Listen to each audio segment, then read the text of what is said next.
Remember how awesome the PSP was when it came out? The number of things the system could do at launch was pretty amazing.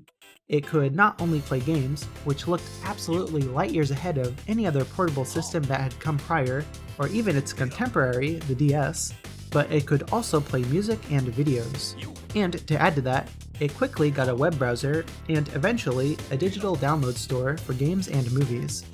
For a portable system that first launched in 2004, its versatility is quite impressive. Well, thanks to add-ons, those weren't the only cool features the system had. Among other things, you could get a camera, a GPS receiver, or, in the case of today's video, a digital TV tuner.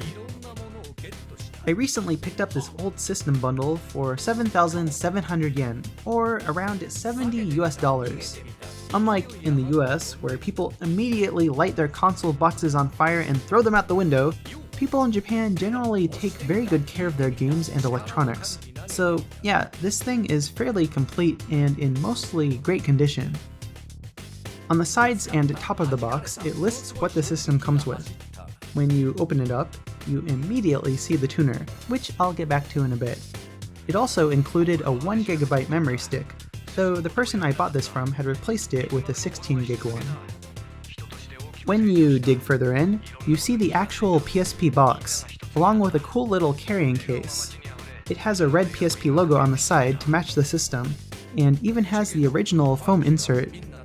Inside the PSP box is a small clear stand for the system, which is something else I'll get back to soon. Now let's move on to the system. The initial reason I picked up this one was its color. It took ages for the PSP to get any additional colors other than boring old black in the US, while Japan got all sorts of colors from the console's inception. Had I been able to pick up a red one like this back in 2005, you bet I would've. I mean, look at this red PSP logo on the back. That looks so good. Anyway, here it is powered on. The PSP's screen really isn't that high of a resolution, but considering how small it is, it's not that noticeable when viewed on the actual system. This system is a PSP 2000, which had a better screen and more RAM than the launch PSP 1000 series. Had I gotten a PSP 3000, the screen would be even better and brighter. But I actually already own a PSP 1000 and 3000, and this particular system interested me enough that I decided to go with it for now. With all that said, let's take a look at the tuner. To be precise, it's a 1seg tuner, which is the name of the actual service being used to view these TV signals. The name comes from how TV broadcasts in Japan work. Each channel is broadcast in 13 segments, with HD TV signals taking up 12 of these segments. The remaining 1 segment is used for these mobile tuners, thus 1seg. When you're holding it, you will immediately notice that it is incredibly light. Of course, considering it's meant to be portable, that is ideal. Anyway, you plug it in on top, then go over to the 1seg section of the XMB menu. Oh, and don't forget to pull out the antenna. The first time you use it, you need to set up your channel list. You can manually choose the area you live in, or have the tuner scan for channels.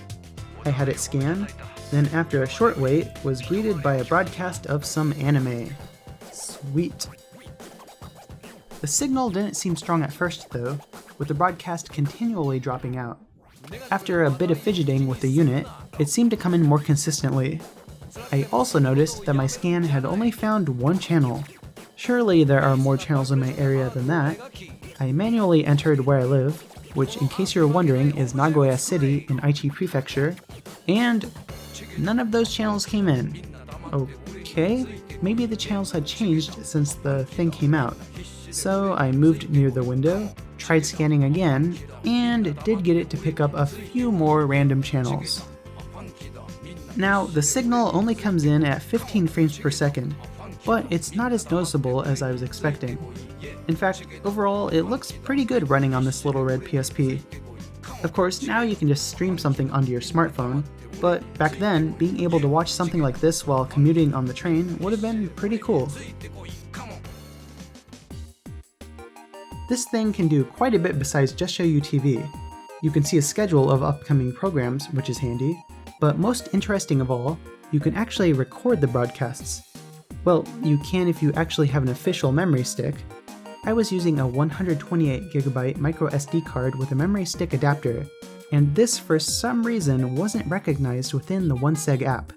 So I tried plugging in the memory card that came with the system, and lo and behold, I could record what I was watching. After you make the recording, just go to the video section of the XMB menu, and there it is. And to add to this, if you want, you can even schedule a recording. Now, about that little plastic stand. If you don't want to constantly hold the PSP, you can use this thing to prop up the system while something is playing. Kinda useful if you want to watch something while eating, or just treat the thing as an incredibly small TV. Another thing to mention is that the unit has a port for an external receiver. I don't have an external receiver to test it with, but like I mentioned, the signal can be pretty sketchy, so this may be useful in certain cases, especially in conjunction with the stand. OneSeg is still widely used in Japan, most commonly in phones and cars. Whether it's safe or not, this technology is often used to watch TV while driving. The service is also available in 7 other countries, such as Brazil and the Philippines, with Brazil having a much more ideal 30 frames per second for its broadcasts. However, from what I've seen online, this difference in broadcast standards means this receiver doesn't quite work as intended when used in the country. If anyone living in any of the other countries to have OneSeg broadcasts has tried using this particular device with success, please let me know, because I do not have the budget to test it out myself. While this thing does have its issues with not always picking up a signal, or at least mine did, it is a cool little piece of somewhat retro technology, and unlike the Sega Game Gear TV tuner, it is in fact still usable. Oh, and I better mention that the DS also got its own OneSeg adapter. I might have to test that one out one of these days to see if it performs any better. Anywho, that's probably enough about that. If you enjoyed this video, be sure to subscribe to see anything new I may put out.